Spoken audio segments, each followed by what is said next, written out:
Hi hello ನಮಸ್ಕಾರ ರೀ, ನಾನು ನಿಮ್ಮ ಸಾಮ್ರಾಟ್. ಇವತ್ತು ನಾವು ಯಾವ ಊರಿಗೆ ಬಂದಿದ್ದೀವಿ ಅಂದರೆ ಕಲಬುರಗಿ ಜಿಲ್ಲೆಯ ಆಳಂದ ತಾಲೂಕಿನ ಕಾಮನಹಳ್ಳಿ ಅನ್ನೋ ಊರಿಗೆ ನಾವು ಬಂದಿದ್ದೀವಿ ನೋಡ್ರಿ. ಈ ಕಾಮನಹಳ್ಳಿ ಊರಿನ ಹಲವಾರು ದೇವಸ್ಥಾನಗಳ ಇತಿಹಾಸನ ತಿಳ್ಕೊಂಬರೋಕ್ಕೆ ನಾವಿವತ್ತು ಬಂದಿದ್ದೀವಿ ನೋಡ್ರಿ. ಹಾಗಾದರೆ ನಮ್ಮ ಜೊತೆ ನೀವು ಬನ್ನಿ, ಒಂದಿಷ್ಟು ಇತಿಹಾಸನ ತಿಳ್ಕೊಂಬರೋಣ ಈ ಊರಿನ ಬಗ್ಗೆ. ಈ ಊರಲ್ಲಿ ಮುಖ್ಯವಾದ ಸಮಸ್ಯೆ ಏನಪ್ಪ ಅಂದರೆ ನೆಟ್ವರ್ಕ್ ಸಮಸ್ಯೆ. ಇದಕ್ಕೆ ಸಂಬಂಧಪಟ್ಟ ಅಧಿಕಾರಿಗಳು ಆದಷ್ಟು ಬೇಗ ಈ ಒಂದು ಸಮಸ್ಯೆಗೆ ಪರಿಹಾರ ಕೊಡಬೇಕಂತ ತಮ್ಮಲ್ಲಿ ಮನವಿ ಮಾಡ್ಕೊಳ್ತೀವಿ. ಊರ ಒಳಗಡೆ ಬರುವಾಗ ನಮಗೆ ಮೊದಲು ಸಿಗೋದೇ ಆಂಜನೇಯನ ಗುಡಿ. ಈ ಆಂಜನೇಯನ ಗುಡಿಯನ್ನು ನಮ್ಮ ಕಡೆ ಎಲ್ಲ ಹನುಮಂದೇವ್ರ ಗುಡಿ ಅಂತ ಕರೀತಾರೆ. ಮನೆಯಲ್ಲಿ ನೆಮ್ಮದಿಯಿಂದ ನಿದ್ದೆ ಆಗುತ್ತೋ ಇಲ್ವೋ ಗೊತ್ತಿಲ್ಲ, ಆದರೆ ಈ ಗುಡಿಗಳಲ್ಲಿ ಆರಾಮಾಗಿ ಯಾವುದೇ ತೊಂದರೆಗಳಿಲ್ಲದೆ ನೆಮ್ಮದಿಯಿಂದ ನಿದ್ದೆ ಆಗುತ್ತೆ ನೋಡಿ. ಅದಕ್ಕೆ ನಮ್ಮ ಹಳ್ಳಿ ಕಡೆ ಗುಡಿಗಳನ್ನು ಕಟ್ಟಬೇಕಾದ್ರೆ ಸ್ವಲ್ಪ ಜಾಸ್ತಿನೇ ಅಗಲವಾಗಿ ಕಟ್ಟಿರ್ತಾರೆ ನೋಡಿ.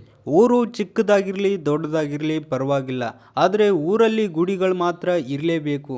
ಅದೇ ನಮ್ಮ ಹಳ್ಳಿ ಜನಗಳ ಸಂಪ್ರದಾಯ ನೋಡಿ. ಇದು ಈ ಊರಿನ ಲಕ್ಷ್ಮೀ ಗುಡಿ ನೋಡಿ. ನಮ್ಮ ಹಳ್ಳಿ ಕಡೆ ಹೊಸ ಮನೆಗಳಿಗಿಂತ ಹಳೆ ಮನೆಗಳೇ ಜಾಸ್ತಿ ಸುಂದರವಾಗಿ ಕಾಣೋದು. ನಮ್ಮ ಎದುರುಗಡೆ ಕಾಣಿಸ್ತಾ ಇರೋ ದೇವಸ್ಥಾನ ಶ್ರೀ ಪರಮೇಶ್ವರ ದೇವಸ್ಥಾನ. ಈ ಊರಿನ ಆರಾಧ್ಯ ದೈವ ಶ್ರೀ ಪರಮೇಶ್ವರ ದೇವಸ್ಥಾನ ಅಂದರೆ ಇದೇ ನೋಡಿ. ಈ ದೇವಸ್ಥಾನ ಹೇಗೆ ನಿರ್ಮಾಣವಾಯ್ತಪ್ಪ ಅಂದರೆ, ಕೆಲವು ವರ್ಷಗಳ ಹಿಂದೆ ಈ ಊರಲ್ಲಿ ಯಾವುದೇ ಥರ ದೇವಸ್ಥಾನಗಳಿರಲಿಲ್ಲ. ಹೀಗಾಗಿ ಊರಿಗೊಂದು ಪ್ರಮುಖವಾದ ಮುಖ್ಯವಾದ ದೇವಸ್ಥಾನ ಇರಬೇಕಂತ ಊರಿನ ಗ್ರಾಮಸ್ಥರೆಲ್ಲ ನಿರ್ಧಾರ ಮಾಡಿಕೊಂಡು ಈ ದೇವಸ್ಥಾನವನ್ನು ನಿರ್ಮಾಣ ಮಾಡ್ತಾರೆ. ಪರಮೇಶ್ವರ ದೇವರ ದರ್ಶನ ಮಾಡಿಕೊಂಡು ದೇವಸ್ಥಾನ ಯಾವ ರೀತಿಯಲ್ಲಿ ನಿರ್ಮಾಣವಾಗಿದೆ ಅಂತ ನೋಡ್ಕೊಂಬರೋಣ ಬನ್ನಿ.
ಪರಮೇಶ್ವರ ದೇವಸ್ಥಾನ ನಿರ್ಮಾಣ ಆಗೋಕ್ಕಿಂತ ಮುಂಚೆ ಈ ಗುಡಿ ಕಟ್ಟಿದ್ದಾರೆ ನೋಡಿ.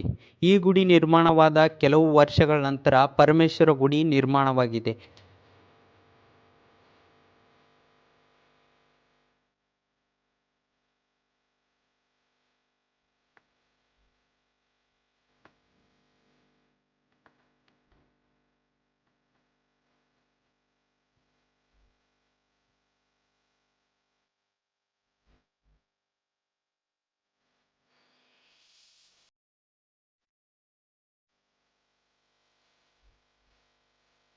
ಈ ದೇವಸ್ಥಾನದಲ್ಲಿ ಪ್ರತಿ ವರ್ಷ ಶ್ರಾವಣ ಮಾಸದಲ್ಲಿ ವಿಶೇಷವಾದ ಪೂಜೆಗಳು ಕೂಡ ನಡೆಯುತ್ತೆ. ಊರಿನ ಗ್ರಾಮಸ್ಥರು ಪ್ರತಿ ವರ್ಷ ಈ ದೇವಸ್ಥಾನದ ರಥೋತ್ಸವ ಕಾರ್ಯಕ್ರಮವನ್ನು ಬಹಳಷ್ಟು ವಿಜೃಂಭಣೆಯಿಂದ ಆಚರಣೆ ಮಾಡ್ತಾರೆ. ಹೀಗೆ ಈ ಊರಿನ ಈ ದೇವಸ್ಥಾನದ ಒಂದಿಷ್ಟು ಇತಿಹಾಸನ ತಿಳ್ಕೊಂಡು ಈ ಊರಲ್ಲಿರೋ ಇನ್ನೊಂದು ದೇವಸ್ಥಾನದ ಇತಿಹಾಸನ ತಿಳ್ಕೊಂಬರೋಕ್ಕೆ ನಾವು ಹೊರಟಿದ್ದೀವಿ.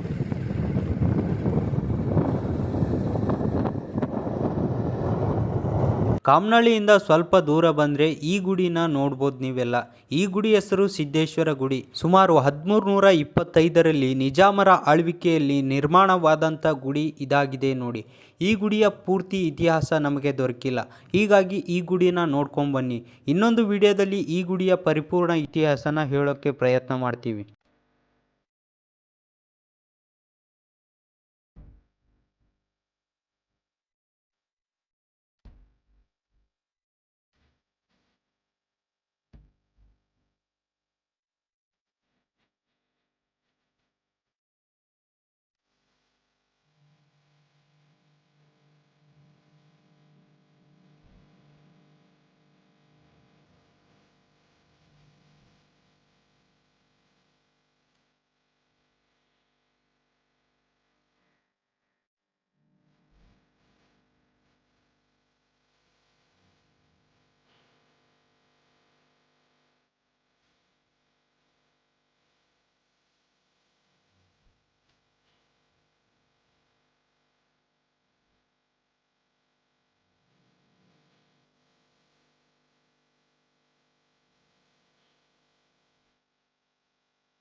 ಶ್ರಾವಣ ಮಾಸದಲ್ಲಿ ಪ್ರತಿ ಸೋಮವಾರ ಈ ಗುಡಿಯಲ್ಲಿ ಅನ್ನದಾಸೋಹ ಕೂಡ ಇರುತ್ತೆ ನೋಡಿ.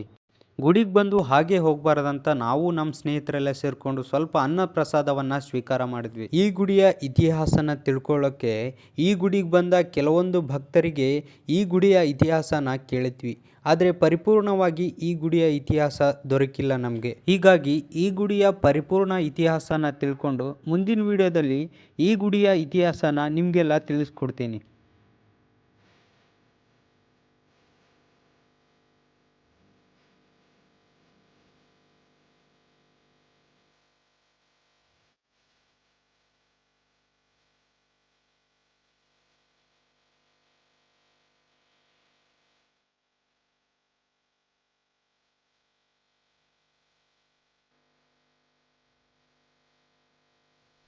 ಈ ಊರಿನ ಇತಿಹಾಸನ ತಿಳ್ಕೊಳ್ಳೋಕ್ಕೆ ನಮಗೆ ಸಹಾಯ ಮಾಡಿದ್ದು ಈ ಊರಿನ ಸ್ನೇಹಿತರಾದಂಥ ಪಮ್ಮು ಅವರು ಹಾಗೂ ಲಕ್ಷ್ಮಣ ಅವರು.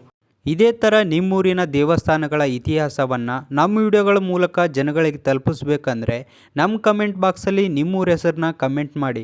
ಯಾರ ಕಮೆಂಟಿಗೆ ಜಾಸ್ತಿ ಲೈಕ್ ಬಂದಿರುತ್ತೋ ಆ ಊರಿನ ದೇವಸ್ಥಾನಗಳ ಇತಿಹಾಸನ ನಮ್ಮ ವಿಡಿಯೋಗಳ ಮೂಲಕ ಜನಗಳಿಗೆ ತಲುಪಿಸ್ತೀವಿ. ಇನ್ನೂ ಯಾರ್ಯಾರು ನಮ್ಮ ಚಾನಲ್ನ ಸಬ್ಸ್ಕ್ರೈಬ್ ಆಗಿಲ್ಲ, ಸಬ್ಸ್ಕ್ರೈಬ್ ಆಗಿ, ಶೇರ್ ಮಾಡಿ, ಲೈಕ್ ಮಾಡಿ, ಹೀಗೆ ಸಪೋರ್ಟ್ ಮಾಡ್ತಾ ಇರಿ.